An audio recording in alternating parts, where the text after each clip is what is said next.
Hello दोस्तों।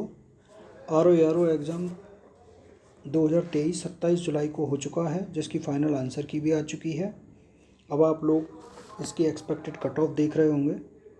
पहले हम प्रीवियस ईयर की कट ऑफ देखते हैं कि इससे पहले आर ओ एग्ज़ाम के लिए जो जनरल कट ऑफ थी 2023 में 148 यानी 148 गई थी।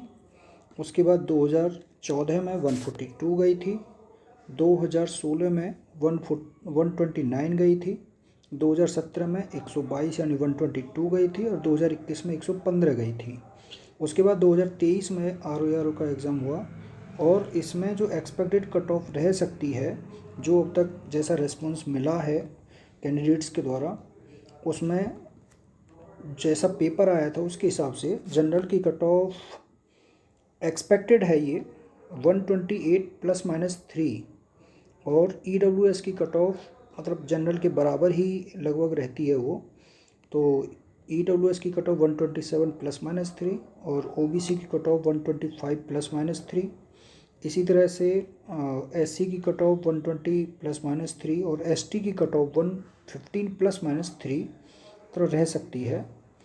इसके बाद में इस कट ऑफ बाकी तो फाइनल कट ऑफ जो है वो रिजल्ट आने के बाद ही पता चलेगी। उसके बाद में क्वेश्चन जो पेपर में आए थे वो किस सब्जेक्ट से, किस पोर्शन से, किस सेक्शन से कितने क्वेश्चन आए थे वो देखते हैं। तो जो करंट अफेयर था, करंट अफेयर से ठीक ठाक क्वेश्चन पूछे गए थे। करंट अफेयर से 20 क्वेश्चन, कुछ क्वेश्चन जो इकोनॉमिक्स में थे उनको भी हम करंट अफेयर्स में काउंट कर सकते हैं। तो इस तरह से अगर देखते हैं तो करंट अफेयर्स के क्वेश्चन इकोनॉमिक्स से हटा के जो क्वेश्चन थे वो 20 क्वेश्चन थे। उसके बाद साइंस एंड टेक्नोलॉजी से क्वेश्चन 22 थे। ज्योग्राफी और सेंसस दोनों को मिला करके 26 क्वेश्चन पूछे गए थे। हिस्ट्री के साथ में आर्ट और कल्चर इन दोनों को मिला करके 31 क्वेश्चन पूछे गए थे। वहीं रीजनिंग और मैथ इन दोनों को मिलाकर 15 क्वेश्चन पूछे गए थे, जिसमें मैथ का केवल एक क्वेश्चन था, बाकी रीजनिंग के ही क्वेश्चन थे इसमें। और यूपी स्पेशल इस बार थोड़ा सा मतलब सही पूछा गया है। उसमें सेंसस भी है यूपी स्पेशल का, यूपी स्पेशल करंट अफेयर्स भी है और कुछ स्टैटिक यूपी का भी है। तो ये कुल मिलाकर के 11 क्वेश्चन पूछे गए थे।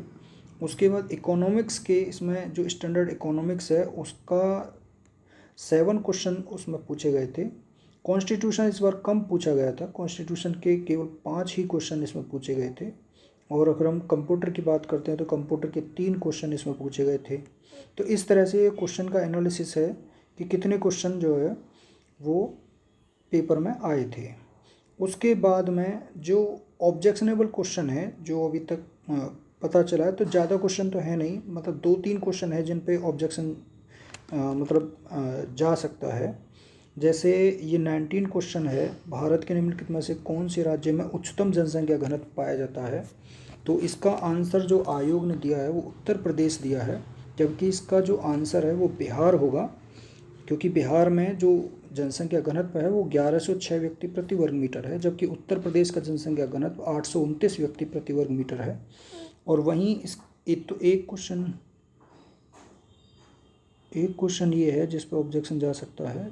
इसके बाद में जो दूसरा क्वेश्चन है जिस पे ऑब्जेक्शन जा सकता है वो है, इस पे ये ऑब्जेक्शन लायक तो नहीं है, लेकिन फिर भी कुछ कैंडिडेट्स कह रहे हैं कि मतलब ये इस पे ऑब्जेक्शन जाएगा या जाना चाहिए। निम्नलिखित में से कौन सी एक वैधानिक संस्था है। तो इसमें से नीति आयोग, वित्त आयोग, योजना आयोग और श्रम आयोग 4 दिए हैं, जिसमें से वित्त आयोग संवैधानिक संस्था है। ये आर्टिकल 280 के अंतर्गत में इसकी स्थापना हुई थी।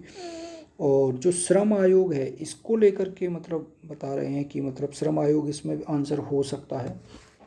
अब श्रम आयोग का जो गठन है वो किसी अधिनियम के तहत में नहीं हुआ है, क्योंकि पहला जो श्रम आयोग था, राष्ट्रीय श्रम आयोग था, वो 24 दिसंबर 1966 को PV गजेंद्र गडकर की अध्यक्षता में गठित किया गया था, जबकि दूसरा जो राष्ट्रीय श्रम आयोग था वो 15 अक्टूबर 1999 को रविंद्र वर्मा की अध्यक्षता में गठित किया गया था। तो आयोग जो होता है, श्रम आयोग जो है वो किसी विधि के अधिनियम के अधीन गठित नहीं किया गया था, इसलिए इसका आंसर श्रम आयोग नहीं हो सकता। तो वित्त आयोग ही ज़्यादा सही है, इसलिए आप ऑब्जेक्शन इसमें लगाएंगे तो ये आयोग मानेगा नहीं इसको। और इसके बाद में जो नेक्स्ट है जो ऑब्जेक्शनेबल हो सकता है वो है 152 क्वेश्चन। ये है कि कुछ लोग नागपुर से आए हैं, वाक्य में कुछ शब्द विशेषण का कौन सा भेद है? संख्यावाचक विशेषण, सार्वनामिक विशेषण, गुणवाचक विशेषण, परिमाणवाचक विशेषण।